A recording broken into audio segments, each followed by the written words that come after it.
A Sherman crew watched a German shell scream toward them, certain it would tear their tank apart. Instead, it bounced, because their commander had secretly welded the armor backward.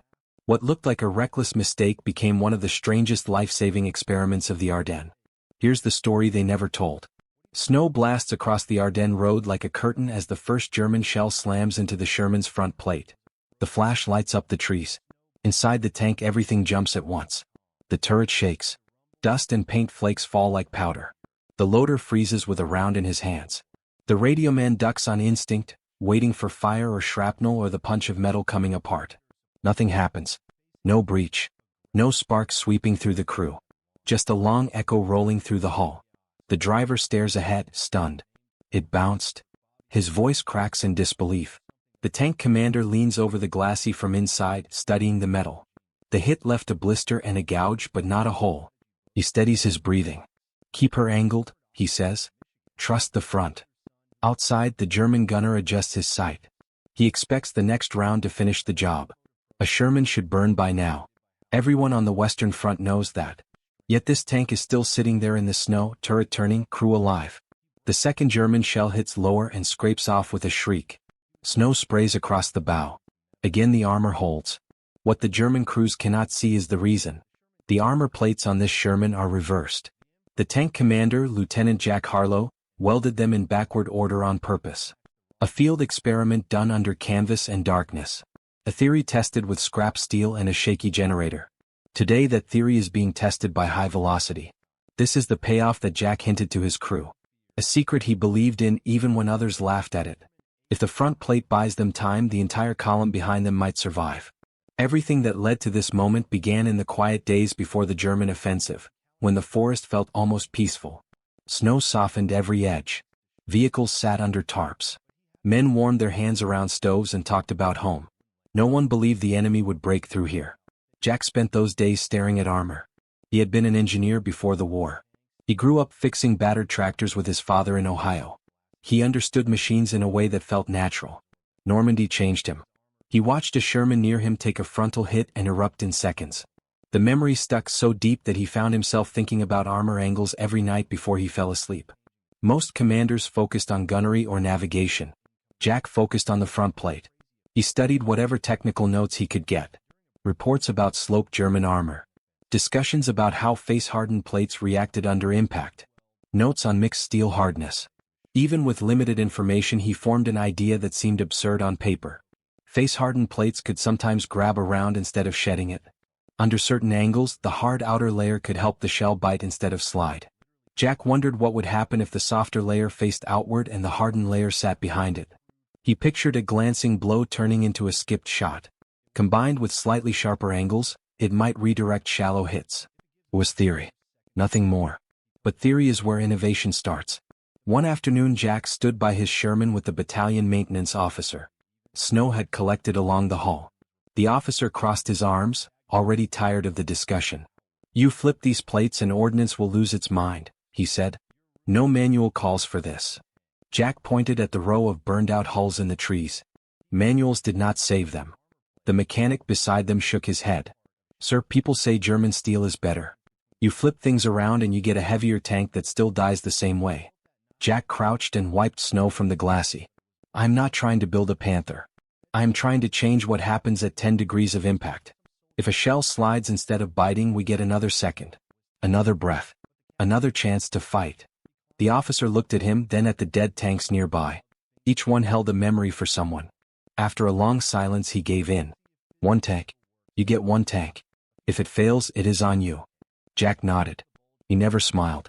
It was not a moment for celebration. That night the welders worked under blackout rules. Sparks flew and disappeared in the dark. They cut plates from wrecked vehicles, tested the curvature, and welded them over the Sherman's nose and turret. The whole job looked rough.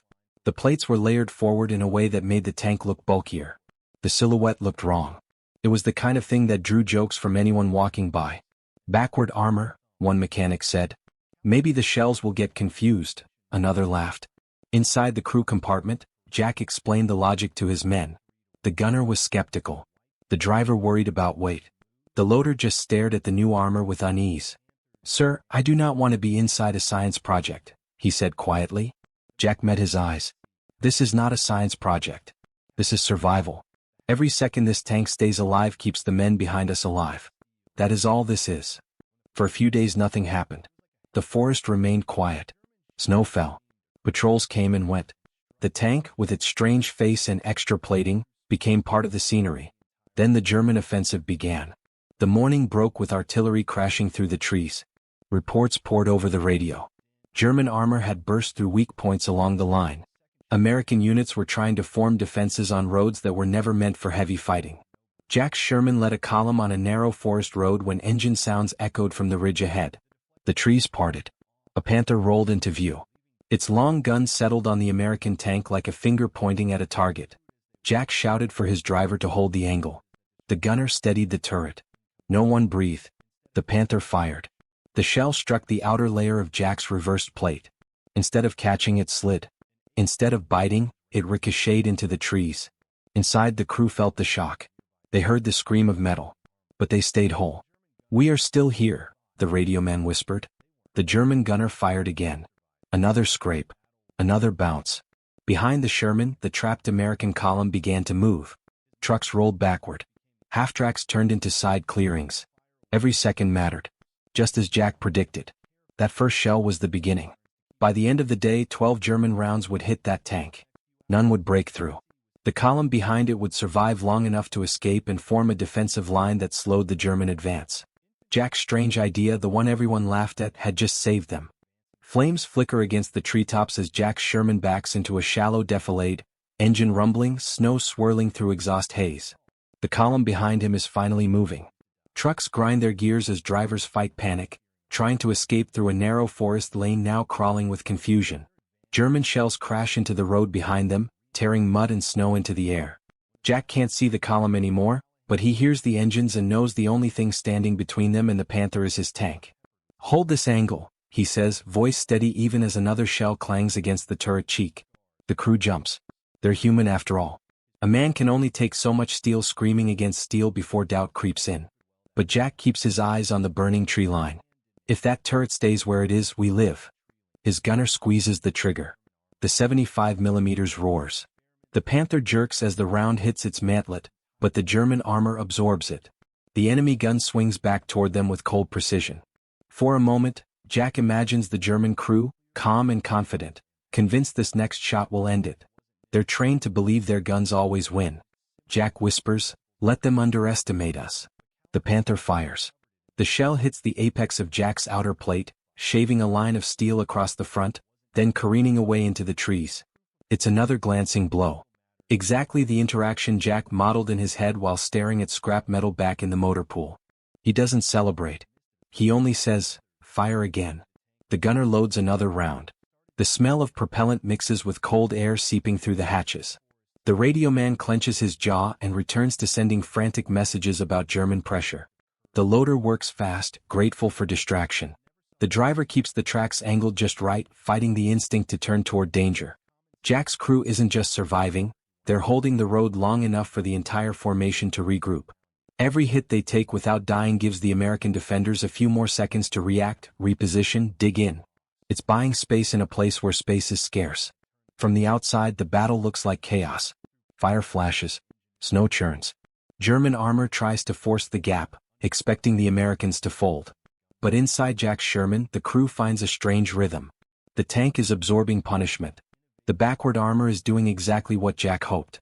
The softer face is letting shells skid rather than bite. The layered hardness behind it is dispersing force. And the slight forward cant he added is shifting impact angles more than it appears. It's unconventional engineering meeting battlefield necessity. Still, every bounce is violent. The gunner's teeth chatter. The loader flinches each time the hull rings. The driver feels each impact through the floor as a deep thud that shakes his ribs. They're surviving, but it feels like surviving inside a bell being rung by a giant. A third German tank appears, a Panzer IV pushing up the ridge, its commander expecting an easy kill on a pinned Sherman. Jack's turret rotates toward it. The loader slams in another round. "On the move," the gunner mutters. The Panzer IV fires first. The shell hits Jack's added plate on the lower front. For a moment the entire tank lurches backward. The glassy groans. The crew braces thinking this is the one that gets through. But when the dust settles, the steel is scarred but intact. The loader laughs with nervous relief. It's holding. Jack, it's actually holding. Jack doesn't turn. He keeps his binoculars on the ridgeline. Then let's make it count. They fire. The Panzer IV takes a hit beneath its gun. Flames bloom through the turret ring. The enemy tank grinds to a halt, smoke pouring upward like a black flag. One threat gone. The Panther is still there. The battlefield shifts. German infantry begins moving through the woods on both flanks, carrying Panzerfausts. They know the Sherman's armor is behaving strangely. They've seen 2 hits fail to kill it. Now they adjust their tactics, trying to flank it. They're disciplined, experienced, not easily shaken. Jack sees shapes moving between the trees and knows what's coming. Machine gun right, he orders. The radio man swings the bow gun. Bullets tear through branches and shadows. Men drop. Others dive for the ground. But the Germans keep advancing. Jack's tank isn't invincible. It's just buying time, and time is running thin. The Panther fires again. This time the shell hits almost head-on. The crew throws their arms over their heads. The turret rattles so hard the gunner's shoulder smashes against the sight. But the armor turns the hit sideways. The round schemes off with a streak of sparks and disappears into the forest. The Germans don't understand how. They think it's luck. They think the American tank is simply blessed by chance. No one on the other side knows what Jack changed or why their textbook shots keep failing. That confusion becomes an advantage. German crews reposition, trying new angles, trying to figure out the weakness they expect must exist. It slows them down. It breaks their momentum. Behind Jack, the American column finally clears the kill zone.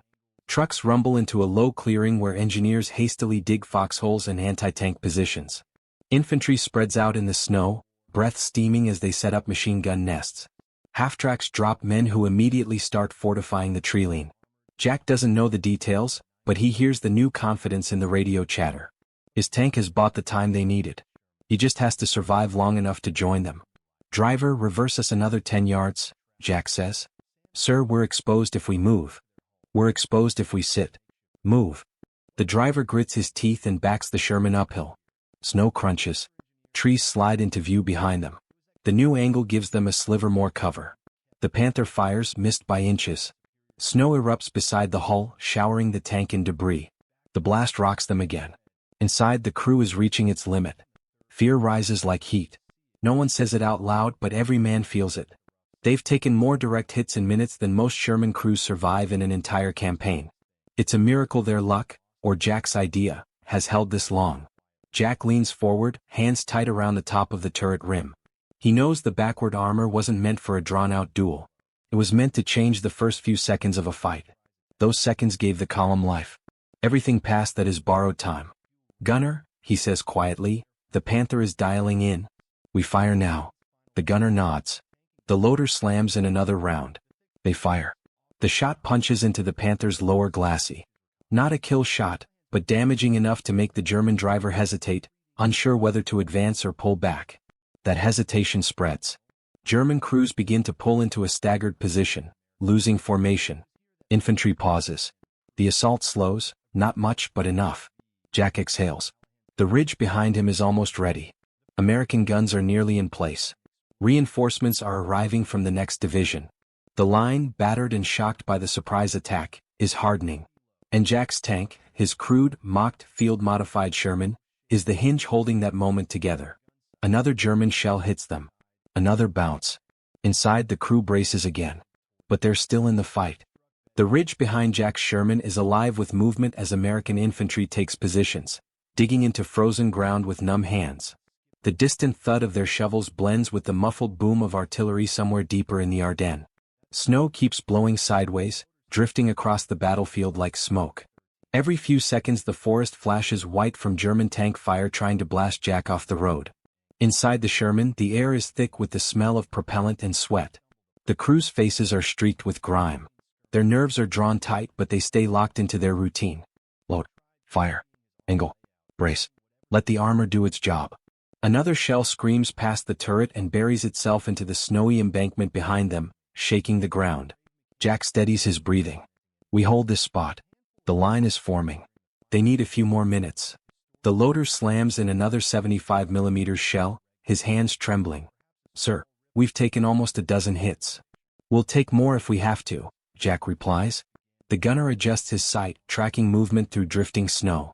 Panther's shifting left. He's trying to flank us. Jack lifts his binoculars above the hatch.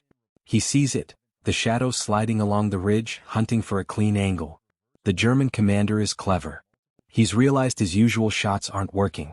He wants a profile hit, the kind of shot that no amount of angled welding can save against. Driver, Jack says, rotate the hull 10 degrees. Keep that front toward him. The driver presses the pedal, and the Sherman grinds through shallow snow, its modified front plate catching the faint glow from burning trees. As the tank shifts, the metal scars from earlier hits shine like metals. The German Panther fires again. The round comes in low, trying to slip under the additional plate Jack welded on. It strikes at a strange angle, nails the edge of the reinforced section, and flips away with a shower of sparks.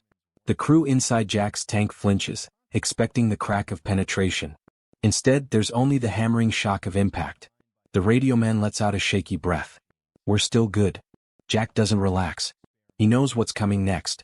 German infantry emerges from the tree line. They're fast, disciplined, and working in pairs. Each pair carries a Panzerfaust. They move like hunters slipping between the trunks, trying to close the distance where tank armor means nothing against a shaped charge. Bow gun right side. Jack shouts. The radio man opens up with a .30 caliber. The gun's rattle cuts across the forest. Snow kicks up around advancing Germans. Some fall, others break into a sprint. These men aren't frightened teenagers. They're veterans thrown into the Ardennes with orders to break through before American reinforcements lock down the line. Jack swings the turret. The main gun fires again, slamming a blast wave through the trees. A German squad scatters, some diving behind logs. We're getting boxed in, the gunner mutters. Jack sees it too. The Panther is still advancing. Another Panzer IV has appeared on the left slope. Infantry is closing from both sides. If the Germans manage to get even one clean Panzerfaust shot, Jack's backward armor won't matter. Fall back 10 yards. Jack orders. The driver hesitates. Sir, that gives them angle. It gives us room to maneuver. The Sherman reverses upslope, treads churning. Snow pours from the ridge as the tank digs in. From this spot, Jack has a wider arc. He can keep both enemy tanks in view. He can see the infantry better. The position is a gamble, but every battle is a pattern of gambles. The Panther fires again. The shell hits the turret front, right where Jack knew a round would strike if the Germans tried to target the crew compartment. The plate he welded there, taken from the bow of a wrecked American tank, takes the punishment full on. The impact rattles every bolt. The gunner nearly falls out of his seat. But there's no breach. No spray of molten metal. We can't take many more of those, the loader says, voice shaking. Jack knows he's right. The backward armor can only absorb and deflect so much. Steel fatigue is real. Plates can crack. Welds can fail. The tank is holding, but even innovation has limits. Outside, the German infantry keeps pressing, slipping from tree to tree. One soldier manages to get within 50 yards, Panzerfaust aimed. Jack spots him first. Machine gun left. The radio man fires. The German drops, weapon tumbling into the snow. More take his place. The pressure is relentless. Jack looks over his shoulder. Through the drifting smoke, he sees something new. American artillery crews setting up. Engineers planting mines. Infantry fanning out across the ridge. The line is almost ready. We need 30 more seconds, Jack says. Sir, we don't have 30 seconds, the gunner replies. But they fight anyway.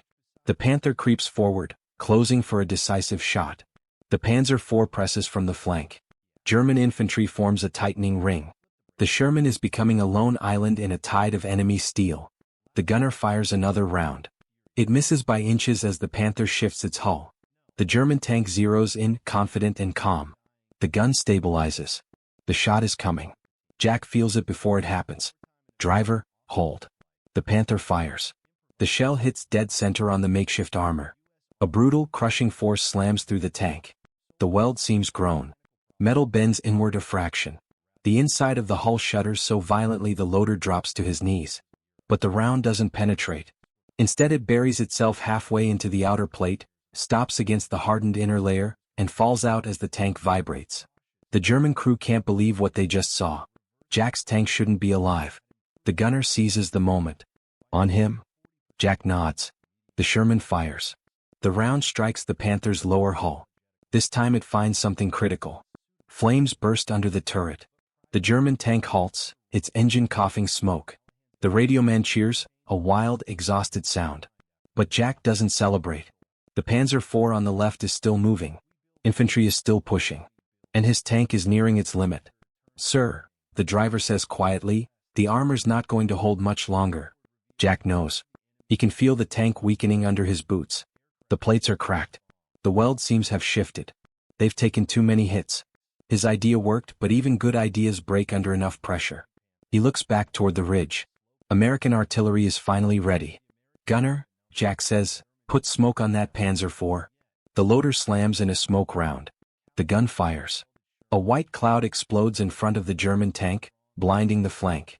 Then Jack gives the order his crew has been waiting for. "Driver, fall back to the ridge. Full reverse." The Sherman groans as it pulls back, engine straining, armor scarred beyond recognition. German fire rips into the smoke, firing blind. Infantry shouts in confusion. Artillery whistles overhead. As Jack's tank reaches the American line, the first barrage lands behind them. Explosions ripple through the forest. The German advance stalls under a wall of fire. Jack closes his hatch. They made it. But the battle isn't over. The hardest part is still ahead. Snow keeps falling in slow, heavy flakes as Jack's Sherman reaches the ridge line.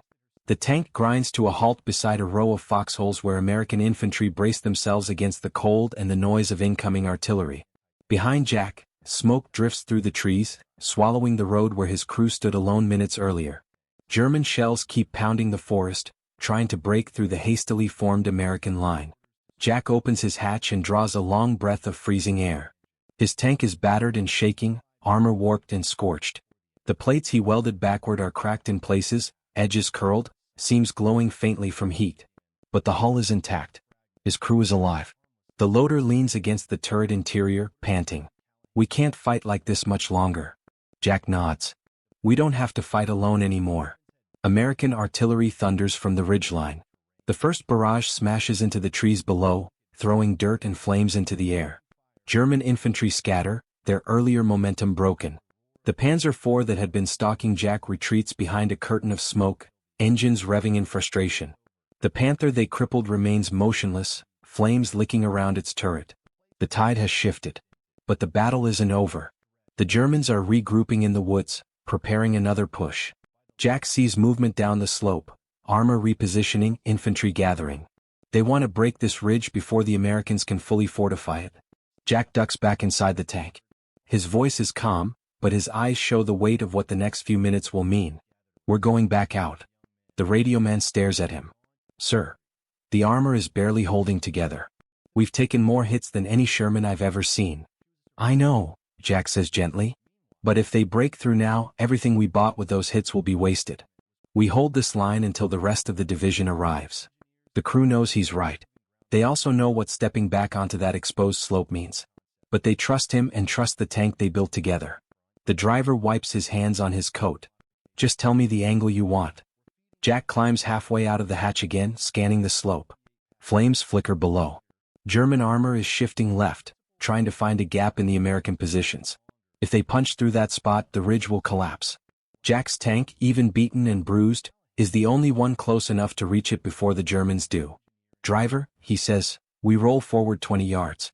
Gunner, stay locked on that opening in the trees." The Sherman shudders as it pulls forward. Snow crunches under its tracks. The tank's nose, covered in scars and twisted plates, leads the way like a shield. Infantry watch from their foxholes, eyes wide, some shaking their heads at the sight of a tank that looks like it crawled through fire and somehow lived. As they reach the forward slope, German tanks emerge again. 2 Panthers this time, flanked by infantry carrying more Panzerfausts. They advance cautiously, wary after seeing a Sherman survive what should have been a guaranteed kill. Jack calls out ranges. The gunner fires. The round smashes into the lead Panther's upper hull. The German tank shakes, smoke spilling from the hit, but it keeps advancing. The second Panther fires back. The shell screams toward Jack's Sherman. It hits the reinforced lower plate, one of the few areas still solid. The tank jolts violently. A bolt snaps somewhere inside the hull. The loader grabs the rack to stay upright. But the tank survives yet again. The gunner grits his teeth. "Sir, we're gambling with scraps." Jack doesn't answer. He can feel the armor weakening under each hit. The backward plate is doing its job, but it's beyond its intended limit. The steel was never meant to take this much punishment. But retreating now leaves the ridge open. Standing firm means one more chance for the line to hold. Load armor piercing, Jack says. We're finishing that lead, Panther. The loader muscles around into the breach. The gunner lines up the shot. Smoke thins. The German tank turns slightly, revealing a vulnerable angle near the turret. Fire. The round hits home. A plume of black smoke erupts from the Panther's turret ring. Flames spill out. Its crew bails, stumbling into the snow. The second Panther halts, unwilling to advance alone. Infantry surge to protect it, firing from behind logs and trees. Panzer streak upward. One slams into the ground inches from Jack's tank, blanketing the Sherman in hot dirt and sparks. Back up. Jack shouts. The driver reverses. The Sherman slides across the snow, barely staying upright as another explosion rips into the slope. Smoke from burning vehicles and artillery creates a thick haze. The battlefield becomes a blur of motion and color, white snow mixing with black soot and red flames. The air smells like oil and gunpowder and cold pine. Jack sees a German squad pushing through the smoke, trying to flank the American foxholes. They carry a heavy satchel charge meant for bunkers or tanks caught at close range. Bow gun left. Jack orders. The radio man fires. Bullets whip across the slope, cutting through the snow. The German soldier carrying the charge drops, the pack slipping from his hands and sliding down the hill. The rest scatter. Jack exhales hard. Every second feels like he's pushing against a collapsing door. Every hit on the tank is a reminder they're running out of miracles. Then he hears it. Engines. American engines. Reinforcements arrive over the ridge, Shermans, tank destroyers, and a column of infantry moving in a tight formation. The arrival feels like oxygen in a burning room. The new tanks spread out along the line, their guns already turning toward the enemy. One of the commanders climbs onto Jack's Sherman, shouting over the wind. Lieutenant, we've got the line now. Pull your crew back. That tank shouldn't even be standing. Jack nods, finally allowing himself a moment of relief. The pressure lifts from his shoulders. They held long enough. Longer than anyone could have asked. He climbs down inside.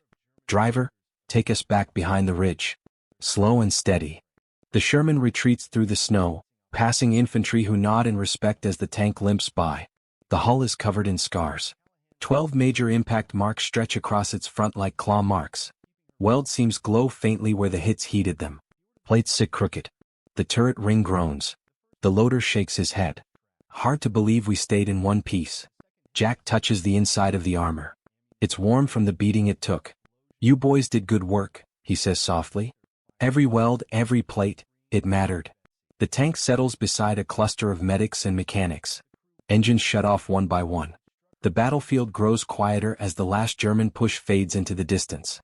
Jack climbs out and looks at the road they held. Smoke hangs low. Trees lie shattered. The Panther they knocked out burns in the valley below. The ridge stands intact. His idea, mocked, laughed at, dismissed, saved an entire column and helped hold a crucial position during the opening shock of the Ardennes offensive.